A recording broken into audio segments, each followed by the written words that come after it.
Smoke crawled across the shattered concrete as the SEAL unit huddled behind a crumbling wall, pinned by enemy fire from every direction. Bullets shredded the air like angry wasps. And in the middle of that chaos, in a lonely outpost on a distant ridge, she lay in the dust with her cheek pressed to the polished steel of her sniper rifle. Her heartbeat was steady, her breath was calm. And she knew the men down there had no idea she was watching, or that she was their only chance of leaving this war zone alive. Before I tell you what happened next, tell me in the comments where you're rewatching from. I love knowing who's listening. They called her Mira, the ghost of Helmand.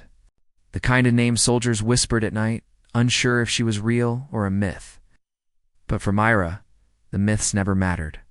Only the mission did. And today, that mission felt like a knot tightening around her chest. She counted 7 enemy shooters closing in on the trapped SEALs. 7 opportunities. Or 7 failures she'd have to live with if she so much as miscalculated a heartbeat. Down below, Lieutenant Hayes pressed his back to the ruined stone, sweat streaking through the dust on his face. He thought Mira was hundreds of miles away on another assignment. He thought he'd never see her again. He was wrong. A gust of hot wind carried the distant echo of gunfire up the ridge. Mira blinked slowly, letting the world quiet around her.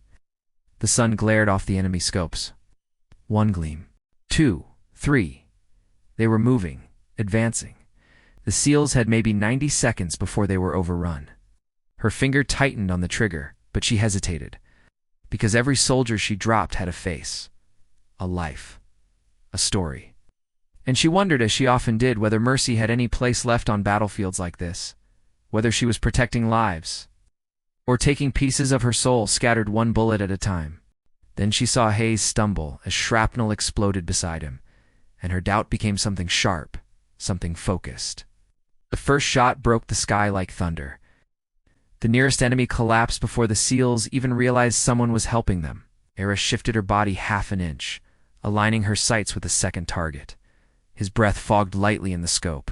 She exhaled. The second man fell. Confusion rippled across the battlefield. The enemy ducked, whispered, looked around in frantic circles, as if the mountain itself had opened fire.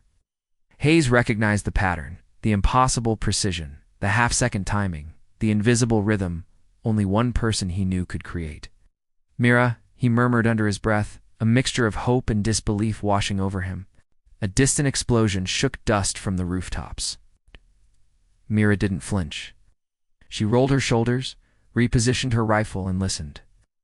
She could hear everything now. The crackle of burning tires, the trembling walls below, the uneven breaths of frightened men. But beneath it all, her own pulse, calm and relentless. One by one, she dropped the remaining shooters.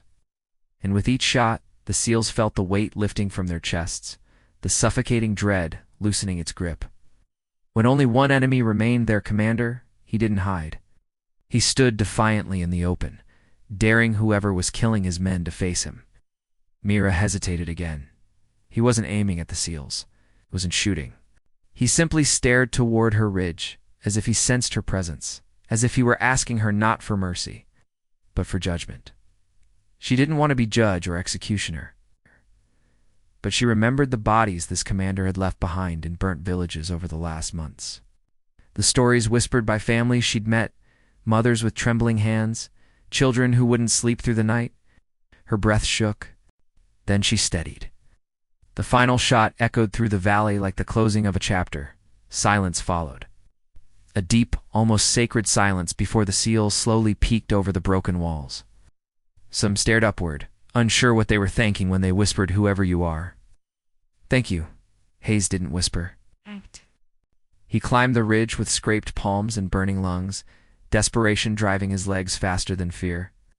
And when he reached the crest, he saw her silhouette against the dying sun, rifle slung across her back, dust settling around her like a halo. "Mira," he breathed. She didn't turn at first. She kept scanning the horizon, ensuring no new threat emerged. Only when she was certain did she lower her weapon and face him. His eyes softened. Hers carried the weight of every choice she'd made in the last hour. "You came back," Hayes said. "I never wanted to leave in the first place," she answered softly. Murmur rose from the SEALs climbing the slope behind him. exhausted faces, shaken hearts. But awe, unmistakable awe, spread among them as they realized who had saved them. Someone whispered her code name. Others just stared, unsure whether to thank her or fear the precision they had just witnessed. Mira swallowed hard. She wasn't looking for applause. She wanted to make sure the men she protected walked out alive. That was enough. Hayes stepped closer. You saved us. All of us. Again, she shook her head. I just did what had to be done. Even if it costs me pieces, I can't get back. Moral tension lingered between them. The question of whether violence done for the right reasons still carved wounds no metal could cover. But then Hayes gently took her hand, grounding her back in something human, something warm. The weight on her chest eased. When they finally walked down toward the team, the distant glow of the horizon brushed the battlefield with a fragile peace. And for the first time in a long time, Mira allowed herself to believe that the world still carried pockets of hope worth fighting for. Because courage isn't about not breaking it, it's about choosing to rise even when you already have.